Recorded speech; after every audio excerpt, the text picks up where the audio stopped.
Greetings everyone and welcome back to 365 Days of Prog. Today we're going to be reviewing the album The Incident by the band Porcupine Tree. Hi, my name's Naomi. I'm an avid progressive rock fan, but I'm a long ways from knowing all the prog albums out there. But this year, I'm gonna give it a try. This is 365 Days of Prog. So here's a bit of a funny thing. For some reason this entire year I knew that this album was coming, and I kind of convinced myself that this was the album with like the face and the ice on the face and it's going like or something like that, and I just assumed this was the album, but no, apparently this is not that one. The album that I was thinking about is In Absentia, which I've never listened to, and I know it's supposed to be really good, but apparently today we're listening to something completely different. So yes, going into this one, I was already a bit disappointed. But yeah, anyway, here are some of my favorite bits from this album. Snips of a life we had in the garden. We tear up.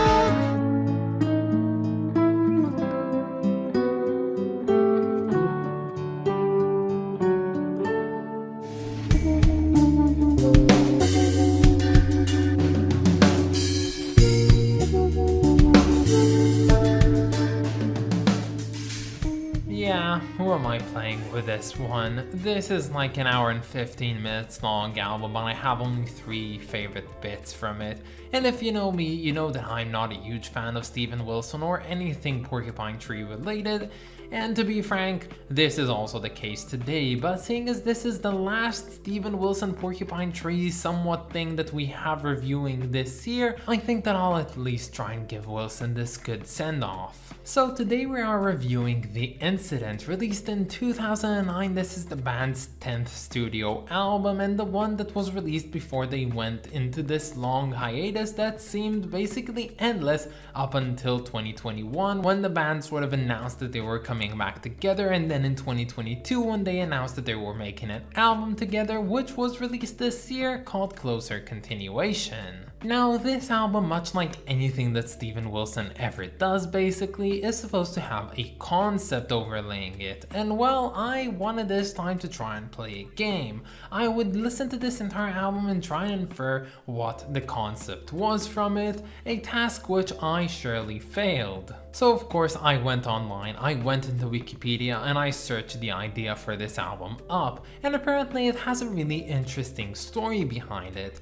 So one night Steven Wilson was driving in heavy traffic that was caused by a car crash, and of course as cars rolled by the place of the crash they slowed down to look at what was going on, and Wilson noted next to the crash a big sign stating in very bright letters, "Police Incident." And this oh so unobtrusive and to some degree even demeaning way of describing a fatal car crash really struck a chord with Steven Wilson, and at that moment he felt like the ghost of the crash's victim was coming into his vehicle, sitting next to him, and honestly I don't know what the point of it is. Wikipedia just states that and I wanted to state it as well. But this idea of heinous ideas being undermined by the authority and the media would go on to basically inspire the creation of The Incident.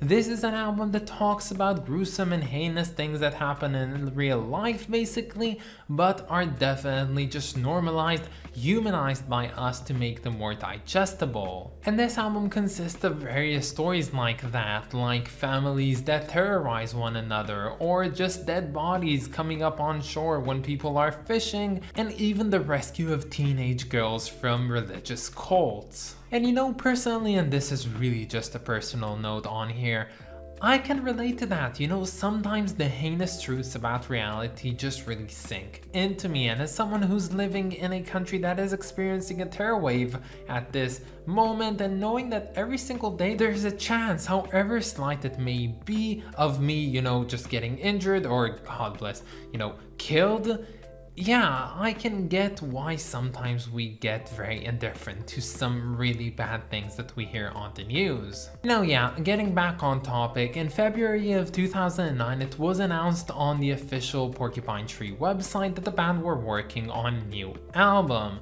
and later on it was also said that this album was going to be quite special, being divided up to 2 discs, with the one basically containing most of the album's mass and then yet another one containing 4 additional songs on it. And the reasoning behind why that is because the first disc, which was about to be about 55 minutes of runtime, will basically constitute the bigger story of this album. It will tell a cycle of songs, I think 14 songs if I'm correct, which basically all detail a part of a bigger story. And when it comes to the second disc with its 4 individual tracks, these ones were supposed to be separate. They don't have anything to do with the main idea for this album, and it is clearly obvious that Wilson wanted to make that clear in dividing the album to 2 discs. But by golly, I didn't really enjoy this album that much in its first disc, but let me tell you, that second disc with its 4 tracks was really the final nail in the coffin. I really didn't like this album after listening to the second disc, to the point where I really think I should have just stopped after the first one, but of course that's not how it works. But whoa. Hold your horses, everyone. Yes, I know that there are those people that just want to go down in the comment section right now, even people that love this series, yes, I just know you guys, and want to write to me, you know, this album is really good, you know, and you just gotta listen to it more and you gotta understand it, and you can write that, you definitely can do whatever you want, but the thing is, I don't think it's the case here. I've got a plethora of comments from you guys on my past Steven Wilson / Porcupine Tree albums that I reviewed that all state, you know, you just have to listen to it and really understand it and you'll get it, and it's really good music. And the fact of the matter is, I just don't see it. I am not a big fan of this type of music. But as you can also tell, when I've listened to Fear of a Blank Planet, I really love that album. I gave it a freaking 9 out of 10. That's not something that I do every day, so that means that there's still hope for me and the Steven Wilson brand. But as it stands with The Incident, really not my thing. But if after this you still feel like you need to let off some steam, you can of course dislike this video and it will help me know what you think of it. Now, one of the several issues that I did have with this band had to be the really short tracks on it. Yes, the first side has 14 tracks on it, and most of them aren't really that long, but instead mostly verging on the 1 to 2 minutes of playtime. And well, these ones don't really act as full individual songs, but instead more as transitional pieces, although I would give them some credit, they don't sound like transitional pieces, at least not when listened out of the context of this entire album.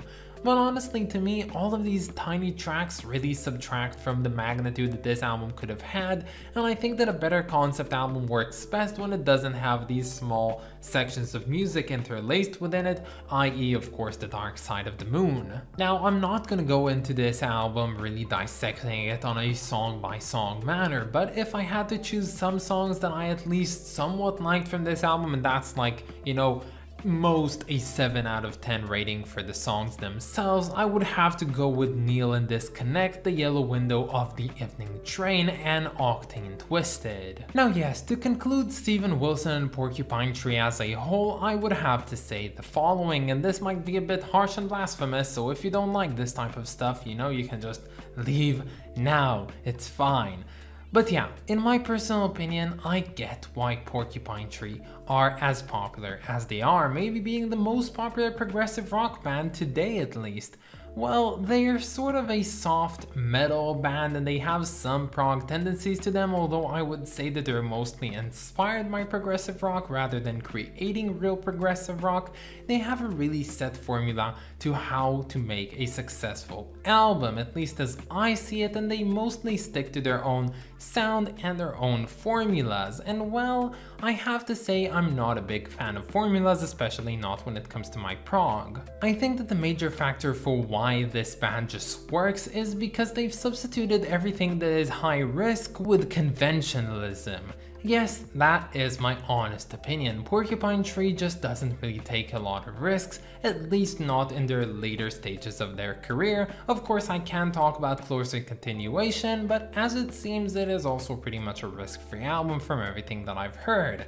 And the last thing, of course, is the emotional side. A lot of people would no doubt that Porcupine Tree and Steven Wilson just know how to create very emotional pieces, but as I see it, oftentimes I just really don't get it. I don't get the concepts without at least checking them out online, and I don't really feel the emotion. And as someone that cries when listening to Yes's To Be Over and gets a very existential crisis when listening to Shine On You Crazy Diamond, I can definitely say that I don't feel any emotion when listening to Porcupine Tree. That is, if it's not anesthetized. That track is just godlike. But yeah, to sum this album up, it's not in absentia. I'm stupid. Let's move on to talking about this album's cover.